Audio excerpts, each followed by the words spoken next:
గజం భూమి 13,500 రూపాయలతో 151 గజాల భూమి 20 లక్షలు మాత్రమే. ఒక్క ఛాన్స్ అన్నాడు. ఒక్క ఛాన్స్ పాపానికి రాష్ట్రం 30 సంవత్సరాలు వెనక్కెళ్ళిపోయే పరిస్థితి వచ్చింది. అందుకే నేను పవన్ కళ్యాణ్ గారిని మనస్ఫూర్తిగా అభినందిస్తున్నాను. ఒక మాట ఆయన చెప్పాడు, నవ్ ఆర్ నెవర్.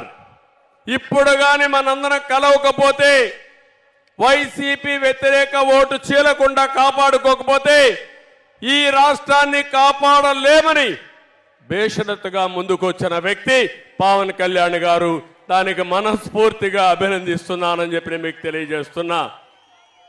ఇంకొక మాట కూడా చెప్పాడు, వైసీపీ విముక్త ఆంధ్రప్రదేశ్గా ఆంధ్రప్రదేశ్ ఉండాలని కోరాడు. రాజకీయాల్లో పార్టీలు పెట్టే స్వేచ్ఛ ఎవరికైనా ఉంది, తప్పు లేదు, ప్రజలు ఎంపిక చేసుకుంటారు. కానీ రాష్ట్రాన్ని సర్వనాశనం చేసే హక్కు మాత్రం ఎవ్వరికీ లేదు. మేమంతా 5 సంవత్సరాలు మీరు ఓట్లేశారు. ఈ రాష్ట్రానికి ఒక ట్రస్టీగా ఉండమన్నారు, చేతనైతే మంచి చేయమన్నారు. చేత కాకపోతే పరిపాలనని దింపేసరికి మీరు సిద్ధంగా ఉన్నారు. కానీ ఈ 5 సంవత్సరాల్లో మీరు ఒక్కసారి చూస్తే 1-2 కాదు, ఆ రోజు హైదరాబాద్ నగరాన్ని నేను అభివృద్ధి చేశాను. తర్వాత వచ్చిన పాలకులు ఇలాంటి కక్ష కట్టి హైదరాబాద్ని విధ్వంసం చేసుంటే ఈరోజు హైదరాబాద్లో ఈ సంపద ఉండేదా అని మిమ్మల్ని అడుగుతున్నా. ఈరోజు అమరావతి, ఇక్కడ విశాఖపట్నంలో అడుగుతున్నాం మిమ్మల్ని అందరినీ.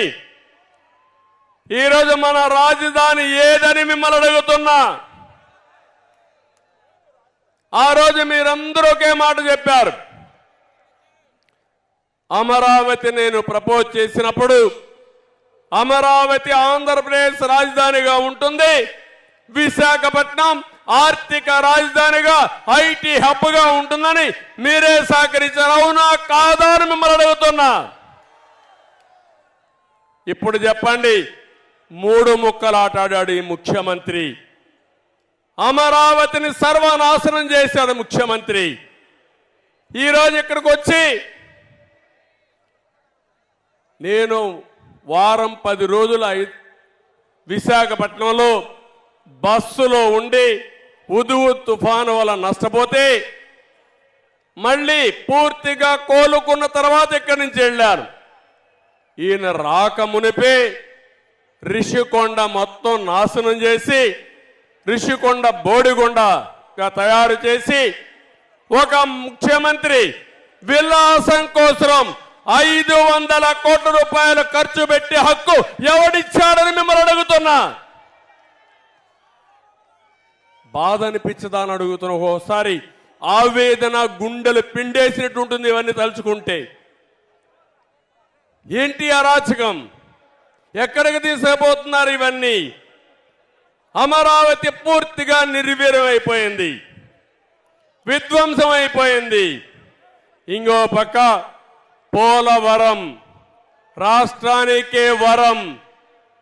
ఏం తమ్ముళ్ళు, ఆ రోజు తెలుగుదేశం పార్టీ ఉండుంటే 2020కి పోలవరం పూర్తి చేసి జాతికి అంకితం చేసి ఈరోజు కరువు అనే మాట లేకుండా చేసేవాళ్ళం.